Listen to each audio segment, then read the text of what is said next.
എല്ലാവർക്കും നമസ്കാരം. ഞാൻ വിനോദ് വിദേവൻ. ബഹ്റൈൻ കേരളീയ സമാജം സാഹിത്യവേദി അവതരിപ്പിക്കുന്ന കർക്കടകം ശബ്ദകഥകളുടെ തോരാമഴ എന്ന പരിപാടിയിൽ ഇന്നത്തെ അധ്യായത്തിൽ പ്രശസ്ത റഷ്യൻ സാഹിത്യകാരനായ മാക്സിം ഗോർക്കിയുടെ മീഷ എന്ന കഥയാണ് വായിക്കുന്നത്. മാക്സിം ഗോർക്കി എന്ന എഴുത്തുകാരനെ വായനക്കാർക്ക് എല്ലാവർക്കും വളരെ സുപരിചിതമാണ്, പ്രിയപ്പെട്ടവരാണ്. റഷ്യയിലെ വോൾഗ തീരത്തെ ഒരു ചെറു പട്ടണത്തിൽ ഒരു സാധാരണ തൊഴിലാളി കുടുംബത്തിൽ ജനിച്ചു വീണ മാക്സിം ഗോർക്കി വളരെ ചെറുപ്പത്തിൽ തന്നെ, അതായത് ബാല്യത്തിൽ തന്നെ സ്വന്തം അമ്മയെ നഷ്ടപ്പെടുകയും വൈകാതെ തന്നെ അച്ഛനെയും നഷ്ടപ്പെട്ട് അനാഥനായി തീരുകയാണുണ്ടായത്. അതിനുശേഷം തെരുവിലേക്ക് ഇറങ്ങേണ്ടി വന്ന അദ്ദേഹം ഒരു ചെരുപ്പ് കുത്തിയായും പോർട്ടറായും കപ്പലിലെ തൂപ്പുജോലിക്കാരനായും ഒക്കെ ജീവിക്കേണ്ടി വന്നു. തുടർന്ന് പഠിക്കുവാൻ കഴിയാത്തതിന്റെ വിഷമവും ജീവിതത്തിന്റെ മറ്റ് പ്രാരാബ്ധ പ്രശ്നങ്ങളും ഒക്കെയായി സ്വന്തം നെഞ്ചിലേക്ക് നിറയൊഴിച്ച് ആത്മഹത്യക്ക് ശ്രമിച്ച ഒരു സംഭവം അദ്ദേഹത്തിന്റെ ജീവിതത്തിൽ ഉണ്ടായിട്ടുണ്ട്. ഹൃദയത്തിന് മുറിവേൽക്കാത്തതുകൊണ്ട് മാത്രം കഷ്ടിച്ച് രക്ഷപ്പെട്ട അദ്ദേഹം ഏതാണ്ട് 24-25 വയസ്സ് വരെ വിവിധ സ്ഥലങ്ങളിൽ അലഞ്ഞു തിരിഞ്ഞ് നടക്കുകയാണുണ്ടായത്. ശേഷം ഒരു പ്രസിദ്ധീകരണ സ്ഥാപനത്തിൽ ജോലിയിൽ പ്രവേശിക്കുകയും അതിനുശേഷം അവിടെ നിന്ന് അദ്ദേഹത്തിന്റെ എഴുത്തിന്റെ ആരംഭം തുടങ്ങി എന്നുമാണ് പറയപ്പെടുന്നത്. അതിനു മുമ്പ് തന്നെ അദ്ദേഹത്തിന് നല്ല വായനാശീലം ഉണ്ടായിരുന്നു. അക്കാലത്ത് തന്നെ അദ്ദേഹത്തിന് ലെനിൻ, ടോൾസ്റ്റോയ്, ആന്റൺ ചെക്കോവ് തുടങ്ങിയ പ്രശസ്തരുമായി നല്ല അടുത്ത ബന്ധവും ഉണ്ടായിരുന്നു. അതൊക്കെ തന്നെ അദ്ദേഹത്തിന്റെ സാഹിത്യ അഭിരുചികളെ വളർത്തുകയും ഒക്കെ ചെയ്തിട്ടുണ്ട് എന്നാണ് അറിയുന്നത്. ആന്റൺ ചെക്കോവ് മാക്സിം ഗോർക്കിയെ വിശേഷിപ്പിച്ചിരുന്നത് സംഹരിക്കപ്പെടേണ്ടതെല്ലാം സംഹരിക്കുവാൻ നിയുക്തനായ സംഹാരകൻ എന്നാണ്. മാക്സിം ഗോർക്കിയുടെ പ്രശസ്തമായ സൃഷ്ടികളിൽ ഒന്നാണ് ദ മദർ, അമ്മ എന്ന നോവൽ. റഷ്യൻ റിയലിസം തുടങ്ങുന്നത് തന്നെ അമ്മ എന്ന നോവലിൽ നിന്നാണ് എന്നാണ് പൊതുവെ വിലയിരുത്തപ്പെടുന്നത്. ഈ നോവൽ ലോകത്തിന്റെ വിവിധ ഭാഗങ്ങളിൽ, വിവിധ ഭാഷകളിൽ തിയേറ്റർ പ്ലേകൾ, നാടകങ്ങളായും സിനിമകളായും ഒക്കെ വന്നിട്ടുണ്ട്. പലതവണ സൃഷ്ടിക്കപ്പെട്ടിട്ടുണ്ട്. അതൊക്കെ നമ്മൾ പലരും കണ്ടിട്ടുള്ളതുമാണ്. എന്തായാലും 68ാമത്തെ വയസ്സിൽ ന്യൂമോണിയ ബാധിച്ചാണ് മാക്സിം ഗോർക്കി എന്ന വിശ്വസാഹിത്യകാരൻ മരണമടഞ്ഞത്. മരണമില്ലാത്ത അദ്ദേഹത്തിന്റെ സൃഷ്ടികൾ നമുക്കേറെ പ്രിയപ്പെട്ടതാണ്. അദ്ദേഹത്തിന്റെ ഒരു ചെറിയ കഥ മീഷ. മീഷ എന്നത് ഈ കഥയിലെ പ്രധാന കഥാപാത്രമായ കുട്ടിയുടെ പേരാണ്. മീഷ വെറുതെ ഇരിക്കുവാൻ കഴിയാത്തൊരു കുട്ടിയായിരുന്നു മീഷ. പുറത്ത് പോയി കളിക്കുവാൻ അനുവദിക്കാത്തപ്പോഴെല്ലാം ഒരു തക്കിളിയുടെ തട്ടുപോലെ ചുറ്റിക്കറങ്ങി മുതിർന്നവരുടെ ജോലികൾക്ക് തടസ്സം വരുത്തുക അവന്റെ പതിവായിരുന്നു. പ്രായമായവരെല്ലാം ഏതെങ്കിലും വിഡ്ഢിത്തങ്ങളെക്കുറിച്ച് ഭയങ്കരമായ ജോലി തിരക്കുള്ളവരാണെന്ന് എല്ലാ കുട്ടികൾക്കും അറിയാം. അതുകൊണ്ടാണല്ലോ ഉപദ്രവിക്കാതിരിക്കൂ എന്നവർ കുട്ടികളോട് കൂടെ കൂടെ പറയാറുള്ളത്. ഏതായാലും വലിയ ജോലി തിരക്കുള്ളവളായി കാണാറുള്ള അവന്റെ അമ്മയുടെ അടുക്കൽ നിന്നും ദീർഘവും ശുഷ്കവുമായ പുസ്തകമെഴുത്തിലും പഠനത്തിലും മുഴുകിയിരിക്കുന്ന അവന്റെ അച്ഛന്റെ അടുക്കൽ നിന്നും അവൻ ഈ വാക്കുകൾ കൂടെ കൂടെ കേട്ടിരുന്നു. അമ്മ ഒരു കൊച്ചു പാവ പോലെ നല്ലവളാണ്, അച്ഛനും അതുപോലെ തന്നെ. പക്ഷേ ഒരു പാവയേക്കാൾ അധികം അദ്ദേഹം ഒരു റെഡ് ഇന്ത്യനെ പോലെയായിരുന്നു. വസന്തകാലത്തിന് മുൻപുള്ള മഞ്ഞുകട്ടയും ആലിപ്പഴവും ധാരാളം വീഴുന്ന ആ ശൂന്യം പിടിച്ച കാലാവസ്ഥയിൽ മീഷയെ വീട്ടിന് വെളിയിൽ വിട്ടിരുന്നില്ല. അമ്മയ്ക്കും അച്ഛനും അവൻ വലിയൊരു ശല്യമായി. മീഷെ, നിനക്ക് വല്ലാതെ മുഷിഞ്ഞു ഇല്ലേ? ഒരിക്കൽ അച്ഛൻ അവനോട് ചോദിച്ചു. കണക്ക് പഠിക്കുന്നത് പോലെ എന്നായിരുന്നു മീഷയുടെ മറുപടി. കൊള്ളാം, ഒരു കാര്യം ചെയ്യും, ഈ പുസ്തകം എടുത്തു കൊണ്ടുപോയി നിനക്ക് ഏറ്റവും ഇഷ്ടമായി തോന്നുന്നതെല്ലാം എഴുതി വെക്കൂ, മനസ്സിലായോ? അതിനാണ് ഡയറി എന്ന് പറയുന്നത്. അപ്പോൾ നീ പതിവായി ഒരു ഡയറി എഴുതി സൂക്ഷിക്കും അല്ലേ? അച്ഛൻ മീഷയോട് ചോദിച്ചു. എന്തെല്ലാമാണ് ഇഷ്ടമായി തോന്നുന്നത്? മീഷ പുസ്തകം എടുത്തുകൊണ്ട് ചോദിച്ചു. എനിക്കറിയില്ല, ഒരു സിഗരറ്റ് കൊളുത്തിക്കൊണ്ട് അച്ഛൻ പറഞ്ഞു. അതെന്താ അറിയാത്തത്? ബാല്യകാലത്ത് ഞാൻ എന്റെ പാഠങ്ങൾ പഠിക്കാതെ മറ്റുള്ളവരോട് അനാവശ്യ ചോദ്യങ്ങൾ ചോദിക്കുകയും സ്വന്തമായി ഒട്ടും തന്നെ ചിന്തിക്കാതിരിക്കുകയും ചെയ്യാതിരുന്നത് കൊണ്ട് തന്നെ. മനസ്സിലായില്ലേ? ഇനി പോയി ജോലി നോക്കൂ. അച്ഛൻ സൂചിപ്പിക്കുന്നത് തന്നെ പറ്റിയാണെന്നും തന്നോട് സംസാരിക്കുവാൻ അച്ഛൻ ഇഷ്ടപ്പെടുകയില്ലെന്നും അവൻ ഊഹിച്ചു. അവന്റെ മുഖം ചുളിഞ്ഞു. പെട്ടെന്ന് അച്ഛന്റെ നയനങ്ങൾ ദയാർദ്രങ്ങളായി. ഈ ഇഷ്ടമുള്ള കാര്യങ്ങൾ ആരാണ് ചെയ്തു തരിക? അവൻ ചോദിച്ചു. നീ തന്നെ. ഇനി എന്നെ ഉപദ്രവിക്കാതെ ഒരു നല്ല കുട്ടിയെ പോലെ പോകൂ, അച്ഛൻ മീഷയോട് പറഞ്ഞു. മീഷ അവന്റെ മുറിയിലേക്ക് പോയി. പുസ്തകത്തിൽ കുറച്ചു നിമിഷങ്ങൾ ചിന്താകുലനായിരുന്ന ശേഷം അവൻ ഇങ്ങനെ എഴുതി. ഇതൊരു ഡയറിയാണ്. ഈ നല്ല പുസ്തകം അച്ഛൻ തന്നതാണ്. എനിക്ക് ആഗ്രഹമുള്ളതെല്ലാം ഇതിൽ എഴുതിയാൽ എത്ര നന്നായിരിക്കും. അവൻ പേന താഴെ വെച്ചു. മുറിയിലുള്ളവയിലെല്ലാം കണ്ണോടിച്ചുകൊണ്ട് നിശ്ചേഷ്ടനായിരുന്നു. എല്ലാം അവന് പരിചയമുള്ള വസ്തുക്കൾ തന്നെ. അവൻ എഴുന്നേറ്റ് അച്ഛന്റെ അടുക്കിലേക്ക് പോയി. ഈ അനാവശ്യ ആഗമം അദ്ദേഹത്തിന് ഇഷ്ടമായില്ല. ഛേ, നീ പിന്നെയും വന്നു. ഇതാ ഞാൻ എഴുതി തുടങ്ങിയല്ലോ, ശരിയാകുന്നുണ്ടോ എന്ന് നോക്കൂ, പുസ്തകം ഉയർത്തി പിടിച്ചുകൊണ്ട് അവൻ പറഞ്ഞു. നല്ലത്. അച്ഛൻ അവൻ എഴുതിയിരുന്നതിലെ അക്ഷരത്തെറ്റുകൾ ചൂണ്ടിക്കാട്ടി. ഇനി ഞാൻ എന്തെഴുതും? നിമിഷ നേരത്തെ ആലോചനയ്ക്ക് ശേഷം മീഷ വീണ്ടും ചോദിച്ചു. നിനക്കിഷ്ടമുള്ളത് എന്തിനെ പറ്റിയെങ്കിലും ആലോചിച്ചെഴുതൂ. ഒരു കവിത എഴുതി നോക്കൂ. കവിതയോ? ഏത് കവിത? ഏത് കവിതയെന്നോ? സ്വപ്നമായി ഒരു കവിത ഉണ്ടാക്കി എഴുതണം. പൊയ്ക്കോളൂ. ഉപദ്രവം. അച്ഛൻ അവനെ പിടിച്ച് മെല്ലെ പുറത്താക്കി വാതിലടച്ചു. ഈ മര്യാദകേട് മീഷയെ വല്ലാതെ വേദനിപ്പിച്ചു. അവൻ മുറിയിലേക്ക് മടങ്ങി തന്റെ പുസ്തകം നിവർത്തി ആലോചിച്ചു തുടങ്ങി. ഇനി എന്തെഴുതും? അവൻ ആകപ്പാടെ മുഷിഞ്ഞു. അവന്റെ അമ്മ ഭോജനശാലയിൽ വസ്ത്രങ്ങൾ തിരയുന്ന തിരക്കിലായിരുന്നു. അവന് വളരെ ഇഷ്ടപ്പെട്ടൊരു സ്ഥലമാണ് അടുക്കള. പക്ഷേ അവൻ അവിടെ കടന്നുകൂടാ. വഴിയിലാണെങ്കിലോ ആലിപ്പഴവും മൂടൽമഞ്ഞും. അവൻ നാഴിക മണിയിൽ ഒന്ന് കണ്ണോടിച്ചു. ഇനിയും 9:30 മണിയേ ആയിട്ടുള്ളൂ. പെട്ടെന്ന് അവനൊരു ആശയം തോന്നി. ഉടനെ അവനത് പുസ്തകത്തിൽ പകർത്തുകയും ചെയ്തു. അത് നാഴിക മണിയെപ്പറ്റി 2 വരി കവിതയായിരുന്നു. ഇത് ശരിക്കുള്ള കവിത തന്നെ. ആഹ്ലാദചിത്തനായ അവൻ അമ്മയുടെ അടുക്കലേക്ക് ഓടി. അമ്മേ, ഞാനൊരു കവിത എഴുതി, ഒന്ന് നോക്കൂ. 9, 10, 11 വസ്ത്രങ്ങൾ എണ്ണുന്നതിൽ മുഴുകിയിരുന്ന അവന്റെ അമ്മ പറഞ്ഞു, ഉപദ്രവിക്കാതെ പോകൂ. 11, 12 അമ്മ എണ്ണുകയാണ്. ഒരു കൈ അമ്മയുടെ കഴുത്തിലൂടെ വളച്ചിട്ട് മറ്റേ കൈ കൊണ്ട് അവൻ ആ പുസ്തകം അമ്മയുടെ മുഖത്തേക്ക് ഉയർത്തി. അമ്മേ, ഒന്ന് നോക്കൂ. 12, 13. ഛേ, ദൈവമേ, നീ എന്നെ വീഴ്ത്തുമല്ലോ. ഇങ്ങനെ പറഞ്ഞെങ്കിലും അവൾ പുസ്തകമെടുത്ത് കവിത വായിച്ചു. എന്നിട്ട് അവനെ അമ്പരപ്പിക്കുമാർ ഇങ്ങനെ പറഞ്ഞു. അച്ഛൻ സഹായിച്ചു ഇല്ലേ? പക്ഷേ ഇതിൽ എത്രയാ അക്ഷരത്തെറ്റ്? കവിതയിലും അക്ഷരത്തെറ്റോ? ഉത്സാഹശൂന്യനായിട്ട് മീഷ ചോദിച്ചു. കവിതയിലും. എന്നെ ബുദ്ധിമുട്ടിക്കാതെ നീ പോയി വല്ലതും ചെയ്യൂ. എന്ത് ചെയ്യണം? പോയി കുറച്ചുകൂടി കവിത എഴുതൂ. ഇനി ഞാൻ എന്തെഴുതും? എന്തെങ്കിലും ആലോചിച്ചെഴുതൂ മീഷ. കൊള്ളാം. അനുസരണയുള്ളവനെ പോലെ അവൻ മുറിയിലേക്ക് പോയി. അമ്മ പറഞ്ഞതുപോലെ അവൻ എഴുതി തുടങ്ങി. തുടർന്ന് എഴുതുവാൻ കഴിയാതെ അവൻ വളരെ ബുദ്ധിമുട്ടി. പക്ഷെ 4ാമത്തെ വരി എഴുതി തീർന്നപ്പോൾ അവൻ സന്തോഷം കൊണ്ട് തുള്ളിച്ചാടി. അവൻ അച്ഛന്റെ അടുക്കലേക്ക് ഓടി. പക്ഷേ സൂത്രശാലിയായിരുന്ന അദ്ദേഹം നേരത്തെ തന്നെ മുറി പൂട്ടിയിരുന്നു. മീഷ വാതിലിൽ മുട്ടി. ആരാണത്? അച്ഛൻ ചോദിച്ചു. വേഗം തുറക്കൂ, ഞാൻ കവിത എഴുതിയിരിക്കുന്നു, വളരെ നല്ല കവിത. ശ്വാസം വിടാതെ അവൻ പറഞ്ഞൊപ്പിച്ചു. വളരെ നന്നായി, എങ്കിൽ കുറച്ചുകൂടി എഴുത്. വാതിൽ തുറക്കാതെ തന്നെ അച്ഛൻ വിളിച്ചു പറഞ്ഞു. ഞാനിതൊന്ന് വായിച്ചു കേൾപ്പിക്കട്ടെ? അത് പിന്നെയാകാം, അച്ഛൻ പറഞ്ഞു. പോരാ, ഇപ്പോൾ തന്നെ വേണം. മീഷേ, പിന്നെ മതി. താക്കോൽ പഴുതിലേക്ക് കുനിഞ്ഞു നിന്ന് അവൻ ആ കവിത വായിച്ചു. പക്ഷേ അത് കിണറ്റിലേക്ക് കൂക്കി വിളിക്കും പോലെയായിരുന്നു. അച്ഛൻ മറുപടി പറഞ്ഞതുമില്ല. ഹൃദയവ്യഥയോടുകൂടി അവൻ തന്റെ മുറിയിലേക്ക് മടങ്ങി. ജനലിന്റെ അടുക്കൽ അതിന്റെ തണുത്ത ചില്ലുകളിൽ നെറ്റിയമർത്തിക്കൊണ്ട് അവൻ കുറച്ചു സമയം നിന്നു. വീണ്ടും മേശക്കരികെ പോയി തന്റെ ചിന്തകൾ ഇങ്ങനെ കുറിച്ചു.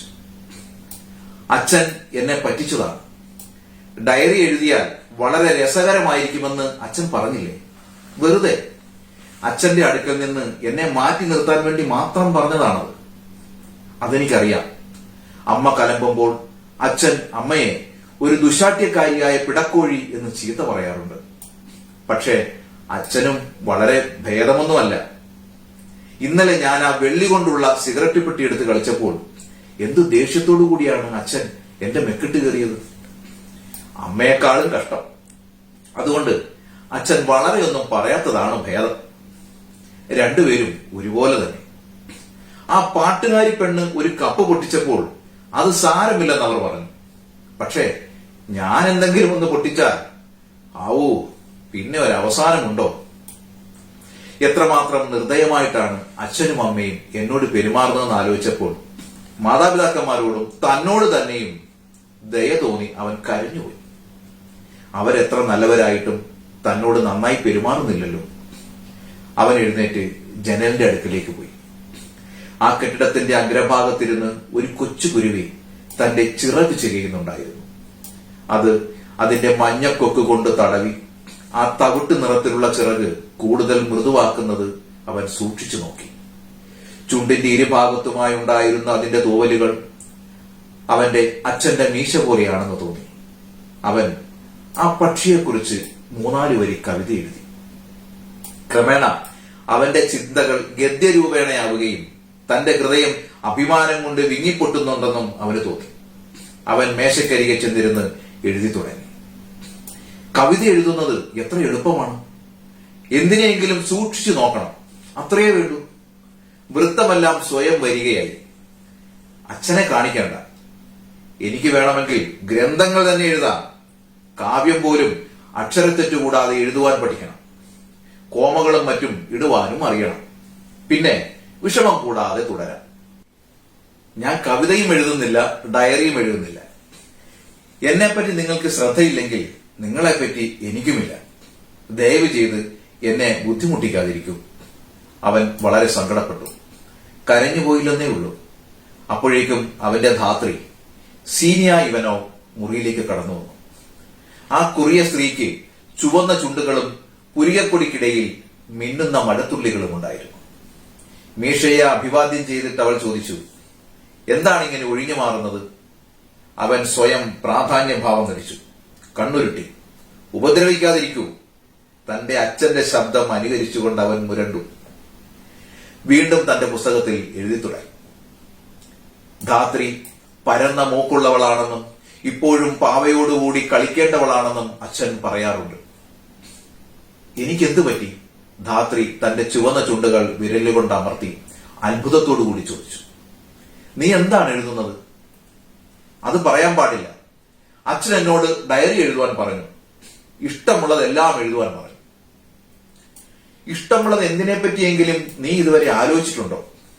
പുസ്തകത്തിലേക്ക് കുനിഞ്ഞുകൊണ്ട് അവൾ ചോദിച്ചു. ഇതുവരെയുമില്ല. കവിതയെപ്പറ്റി മാത്രം, മീഷ പറഞ്ഞു. എത്രയാ തെറ്റുകൾ! ഈ തെറ്റുകളൊന്ന് നോക്കൂ. ഇത് കവിത തന്നെയാണ്. പക്ഷേ ഇത് എഴുതിയത് അച്ഛനായിരിക്കും, നീ അല്ല, അവൾ പറഞ്ഞു. അവന് ദേഷ്യം വന്നു. എന്താ ഇത്? അവനെ ആരും വിശ്വസിക്കുന്നില്ല. എങ്കിൽ ഞാൻ ഇനി പഠിക്കയില്ല. എന്തുകൊണ്ട് പഠിക്കയില്ല? അത് തന്നെ. തന്നെപ്പറ്റി മീഷ എഴുതിയിരിക്കുന്നത് അവൾ കണ്ടു. ലജ്ജ കൊണ്ട് അവൾ ആകെ ചുവന്നുപോയി. കണ്ണാടിയിൽ നോക്കാൻ തിരിഞ്ഞുകൊണ്ട് അവൾ പറഞ്ഞു, അപ്പോൾ നീ എന്നെപ്പറ്റിയും എഴുതി ഇല്ലേ? അത് നന്നായി. ഇതൊക്കെയാണോ എന്നെപ്പറ്റി നിന്റെ അച്ഛൻ പറയുന്നത്?